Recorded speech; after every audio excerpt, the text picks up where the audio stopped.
Welcome to The Explainer. Today, we're diving into a question that's just massive. How on earth did a single company, a corporation, manage to conquer an entire subcontinent? Well, to get that answer, we can't actually start with the British. No, we've got to look at the spectacular, jaw-dropping collapse of the empire that came before them. Because it all began when an empire died. And this is a story of that death. And the massive power vacuum it left in its wake. Let's get into it. Okay, so picture this. It's 1707. The Mughal Empire looks like this absolute invincible giant, a titan. But then its long-reigning emperor, Aurangzeb, dies. And his death? Well, it was like a hammer blow that just exposed all the deep, deep cracks in the foundation. And here's the real mind-bender. At the exact moment the empire was at its biggest, geographically it was huge, covering almost the entire subcontinent, it was also at its weakest. It was rotting from the inside out. A total contradiction. It's like a giant, beautiful building with a completely rotten core. And the crazy thing is, Aurangzeb himself kind of sowed the seeds of this destruction. His really harsh religious policies, they pushed away key allies like the Hindu Rajputs. His decades-long war in the Deccan completely drained the treasury. And his conflicts up in the Punjab? Yeah, that created enemies who would hold a grudge for a long time. And that right there marks the end of an era. We go from the great Mughals, emperors like Akbar and Shah Jahan, who were these absolute powerhouses, to the later Mughals. And this new lineup, they were a string of weak, pretty useless rulers who basically just sat there and watched the whole thing fall apart. And this weakness, this decay, really gets personified in the next guy we're going to talk about. Yep, if you needed one person to be the poster child for the empire's internal collapse, it would be this guy, Muhammad Shah. He wasn't famous for, being a great ruler. Nope. He was known by his nickname, Rangila, which means the pleasure-loving. Why?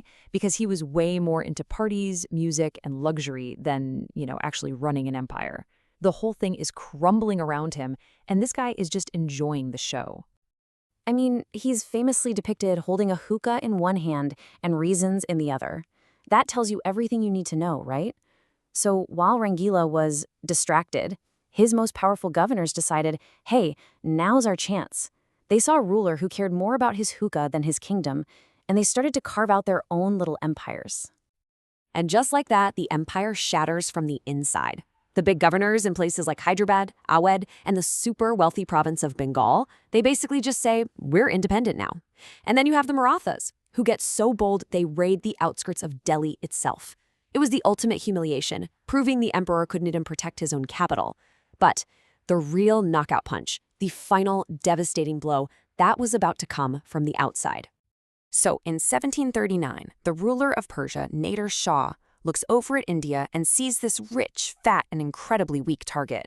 And he decides it's time to invade. And in doing so, he's about to expose the whole Mughal myth for good. The Battle of Karnal, it wasn't even a real fight. The massive but totally disorganized Mughal army was just crushed. The battle was over in a few hours. A complete and utter humiliation. It proved the Mughal military was nothing but a paper tiger. And then Nader Shah marched right into Delhi. And what happened next is just horrifying. For 57 days, that's almost 2 months, Nader Shah's army just occupied Delhi and systematically plundered it. This wasn't a quick smash and grab, it was a methodical, citywide robbery. They took an estimated 70 crore rupees in treasure. To put that in perspective, that is an absolutely astronomical sum. It wasn't just treasure, you guys. It was the entire financial backbone of the empire. Gone. Just gone. And as if taking all the money wasn't enough, they also took the priceless peacock throne. This was the ultimate symbol of Mughal power. Taking it wasn't just robbery, it was a public execution of the empire's prestige. The message was clear. The Mughals were finished. Bankrupt in treasure, and more importantly, bankrupt in authority. So after Nader Shah packs up all the loot and leaves, the illusion is completely shattered. There's no coming back from this. India isn't one empire anymore. It's a chaotic free-for-all, a mosaic of competing states all fighting for a piece of the pie. And this slide really shows you the transformation. On one side, you have the unified empire in 1707. On the other, by 1750, it's a completely fragmented mess. You've got the Marathas, the Nizam, the Nawabs of Awadh and Bengal, the Sikhs. Everyone is fighting everyone else for the scraps of a dead empire. This is the new reality, a land of warlords. Now, while all these Indian powers were busy fighting each other, there was another game being played. The European trading companies had been having their own little wars on the side, and one clear winner was about to emerge from that brawl. See, over the decades, the British had been methodically knocking out their European rivals. They beat the Portuguese navy way back in 1612, they kicked the Dutch out, and after a long series of wars, they finally eliminated the French as a serious threat. One by one, they were all pushed out of the way.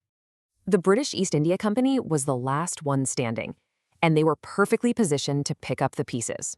So why is all this so important? Because the total collapse of the Mughal Empire is the necessary precondition for the British conquest. You have to understand this. The company didn't conquer a mighty unified empire. No. It stepped into a chaotic power vacuum, a free-for-all among warlords, and it was the one player uniquely equipped to win. With the old giants gone, who would roll the ruins? The stage was perfectly set for a private corporation to step in, take on the warlords one by one, and build an empire of its own.